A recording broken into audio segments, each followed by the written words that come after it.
அனைவருக்கும் வணக்கம். ஏர்போர்ட் மூர்த்தி அவருடைய கைதை பத்தி காலையிலே நம்ம ஒரு வீடியோ போட்டிருந்தோம். பட் இப்போ அடிஷனலா சில முக்கியமான தகவல் அப்படிங்கிறது கிடைச்சிருக்குங்க. இப்போ நமக்கு என்ன தெரியும் அப்படின்னா, ஏர்போர்ட் மூர்த்தி அவர்கள் வந்து ஐசியூல அனுமதிக்கப்பட்டிருக்காங்க அப்படிங்கிற செய்தி தெரியும். இதுக்கு முன்னாடி நேற்று இரவு வந்து அவங்க வீட்டுல இருந்து ஏர்போர்ட் மூர்த்தியை கைது பண்ணிட்டு போனாங்க அப்படின்னு தெரியும். பட் இந்த இடைப்பட்ட நேரத்துல என்ன நடந்தது, ஏன் ஏர்போர்ட் மூர்த்தி அவர்கள் வந்து ஐசியூல அனுமதிக்கப்பட்டிருக்காங்க அப்படிங்கறதா நம்ம இந்த வீடியோல பார்க்க போறோம். நேற்று இரவு 10:30 மணில இருந்து 11 மணி அளவுல ஏர்போர்ட் மூர்த்தி அவருடைய வீட்டுல வந்து காவல்துறையினர் வந்து ஏர்போர்ட் மூர்த்தியை கைது பண்றாங்க. ரொம்ப திரகாத்திரமா இந்த திராவிட மாடல் அரசு என்ன பண்ணுது அப்படின்னு பாருங்க அப்படின்னு சொல்லிட்டு ஏர்போர்ட் மூர்த்தி அவர்களே மீடியாவை பார்த்து பேசி சொல்லிட்டு தான் போலீஸுக்கு முழு ஒத்துழைப்பு அப்படிங்கிறத கொடுத்துட்டு தான் அந்த போலீஸ் வாகனத்துல ஏறுறாங்க. பட் அந்த போலீஸ் வாகனம் எங்க போயிருக்கு அப்படின்னா, மெரினா கடற்கரையில இருக்கக்கூடிய அந்த போலீஸ் ஸ்டேஷனுக்கு நேரா போயிருக்காங்க. ஏன் மெரினா கடற்கரை போலீஸ் ஸ்டேஷனுக்கு கூப்பிட்டு போயிருக்காங்க அப்படின்னா, அங்கதான் வழக்கு பதிவு அப்படிங்கிறது செய்யப்பட்டது. ஏன்னா இந்த சம்பவம், இந்த விசிக்கு அந்த சிறுத்தை குட்டிகளும் ஏர்போர்ட் மூர்த்தி அவர்களும் அந்த சண்டை போட்டுக்கிட்டு அந்த சம்பவம் அப்படிங்கிறது டிஜிபி ஆபீஸ் முன்னாடி நடந்தது.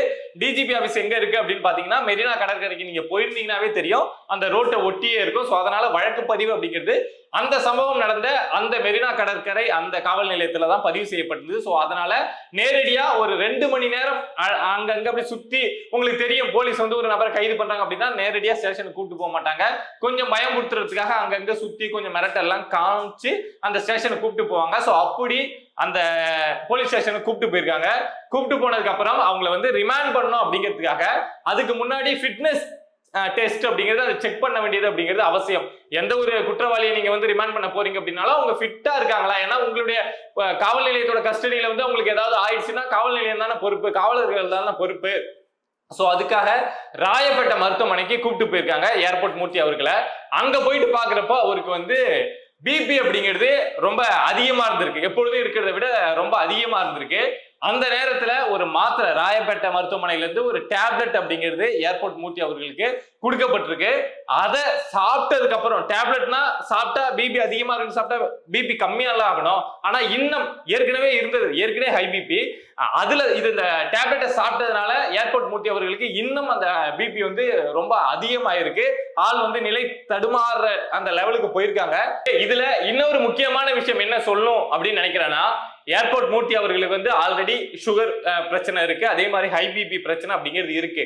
பட் அவங்க சித்தாவுல இதுக்கான ட்ரீட்மெண்ட் அப்படிங்கிறது எடுத்துட்டு இருந்திருக்காங்க. இதை நார்மலா டேப்லெட் சாப்பிடுறது அதை மாதிரி இல்லாம நான் சித்தா அந்த வைத்தியத்தை தான் இவ்வளவு நாள் ஃபாலோ பண்ணியிருக்காங்க. சோ அது கூட இங்க ஒரு காரணமா இருக்கலாம். மருத்துவமனையில இருந்து அந்த மாத்திரையை கொடுத்த உடனே அந்த பிபி வந்து இன்னும் அதிகமானதுக்கு அது காரணமா இருக்கலாம் அப்படின்னு சொல்றேன். பட் மெடிக்கலா என்ன சொல்ல போறாங்க அப்படின்னு தெரியல. பட் பிபி அதிகமானதுனால ரொம்ப நிலை தடுமாற ஆரம்பிச்சதுனால ஸ்டான்லி மருத்துவமனைக்கு கூப்பிட்டு போறாங்க. ஸ்டான்லி மருத்துவமனையில அங்க இருந்த டீனே வந்து செக் பண்ணி பார்த்துட்டு அவருடைய உடல்நிலை அப்படிங்கிறது ரொம்ப மோசமா மாறிட்டு இருக்கு, ரொம்ப பிரச்சனையா இருக்கு. ஸோ என்னென்ன நடந்துட்டு இருக்கு அப்படிங்கிறதெல்லாம் நாங்கள் ஸ்கேன் பண்ணி எல்லாம் டெஸ்ட் பண்ணி தான் கண்டுபிடிக்கணும் அப்படின்னு சொல்லிட்டு உடனடியா ஐசியூல அட்மிட் பண்றாங்க. அதே மாதிரி 2-3 நாள் ஆகும் இதுக்கான இந்த ப்ரொசீஜர், இதெல்லாம் நாங்கள் செக் பண்றதுக்கு 2-3 நாள் ஆகும். இன்னும் 2-3 நாள்ல ஐசியூல தான் இருக்கணும் அப்படின்னு காவல்துறையிட்ட ஸ்டான்லி மருத்துவமனை தரப்புல இருந்து சொல்லப்பட்டிருக்கு. அது போக இன்னொரு விஷயம் என்ன அப்படின்னா, ஸ்டான்லி மருத்துவமனைக்கு கூப்பிட்டு போன உடனேவே அங்கேயும் ஒரு டேப்லெட் அப்படிங்கிறத ஏர்போர்ட் மூர்த்தி அவர்களுக்கு கொடுத்திருக்காங்க. அந்த சரிஞ்சு விழுற வீடியோ அதெல்லாம் நீங்க பார்த்திருப்பீங்க. பட் அங்கேயுமே ஒரு டேப்லெட் அப்படிங்கிறத கொடுத்திருக்காங்க. பட் ஏர்போர்ட் மூர்த்தி அவர்கள் சாப்பிடல. ஏன்னா நீங்க ராயப்பேட்டையில ஒரு டேப்லெட் கொடுத்தீங்க, அதை நான் சாப்பிட்டதுனால தான் எனக்கு இன்னும் இந்த நிலைமைக்கு நான் வந்துட்டேன், இந்த நிலைமைக்கு மயக்கம் போடுற நிலைமைக்கு வந்துட்டேன். ஸோ இப்போ டேப்லெட்டும் சாப்பிட மாட்டேன் அப்படின்னு சொல்லிட்டு ஸ்டான்லி மருத்துவமனையில உறுதியா இருந்திருக்காங்க. அதுக்கப்புறம் அவங்க ரொம்ப முடியாத இருந்தாங்கல்ல, ஸோ அதை காரணமா வச்சு மருத்துவமனை தரப்புல இருந்து இன்ஜெக்ஷன் மூலமா அவங்களுக்கு மருந்து உள்ள செலுத்தப்பட்டு இப்போ ஐசியூல அனுமதிக்கப்பட்டு ஏர்போர்ட் மூர்த்தி அவர்கள் இருந்துட்டு இருக்காங்க.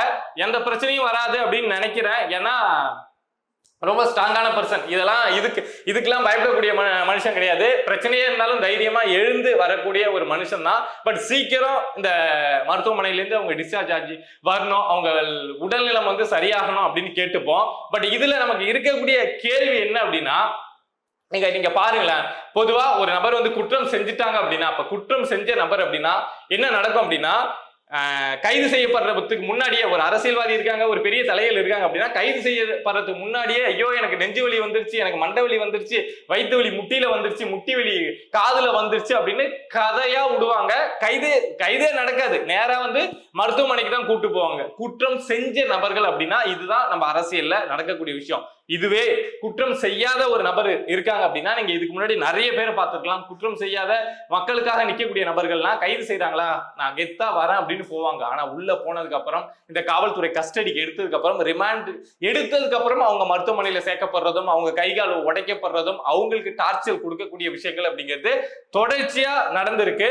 சோ இதுல இந்த காவல்துறை என்னென்ன செஞ்சுது, இவரை கூப்பிட்டுக்கிட்டு ஏர்போர்ட் மூர்த்தி அவர்களை கூப்பிட்டுக்கிட்டு அந்த வாகனத்துல சுத்துறப்போ என்ன டார்ச்சர் பண்ணுச்சு, என்ன பண்ணாங்க அப்படிங்கிற விஷயம்லாம் ஏர்போர்ட் மூர்த்தி அவர்கள் வந்து வெளியில பேசினா மட்டும்தான் நமக்கு என்ன இப்போ நடந்த தகவல் நமக்கு தெரிஞ்சிருச்சு. ஆனா உள்ள அந்த வாகனத்துக்குள்ள என்னென்ன பண்ணாங்க அப்படிங்கிற தகவல்லாம் பொறுமையா தான் தெரிய வரும்.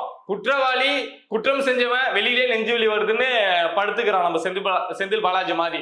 இல்ல நான் குற்றம் செய்யல அப்படின்னு தைரியமா உள்ள போறவங்க உள்ள காவல்துறையால் துன்புறுத்தப்படுறாங்க அப்படிங்கிறது வழக்கமா நடந்துட்டு இருக்கக்கூடிய ஒரு விஷயமா இருக்கு. ஏர்போர்ட் மூர்த்திக்கும் திருமாவளவனுக்கும் விசிகாவுக்கும் என்ன பிரச்சனை, ஏர்போர்ட் மூர்த்தி எதை மாதிரியான நபர், திருமா எதை மாதிரியான நபர், இவங்க ரெண்டு பேருக்குள்ள என்ன பிரச்சனை, யாரு உண்மையாலுமே இங்க பறையருக்காக நிக்கிறாங்க அப்படிங்கிற விஷயத்தெல்லாம் நான் ஆல்ரெடி போன வீடியோல வந்து ரொம்ப டீடைல்டா சொல்லியிருப்பேன். நிறைய வெளிவராத யாரும் பேசாத தகவலை கூட அதுல சொல்லியிருப்பேன். இவங்களுக்கு முன்னாடியில இருந்து என்ன பிரச்சனை, ரெண்டு பேரும் ஒன்னா பயணிச்சவங்க ஏன் சண்டை போட்டாங்க, என்ன காரணம் அப்படிங்கறதெல்லாம் சொல்லியிருப்பேன்.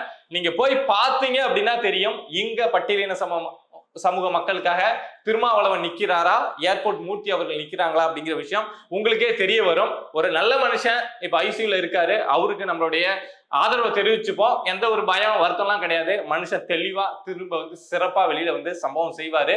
பொறுத்திருப்போம்.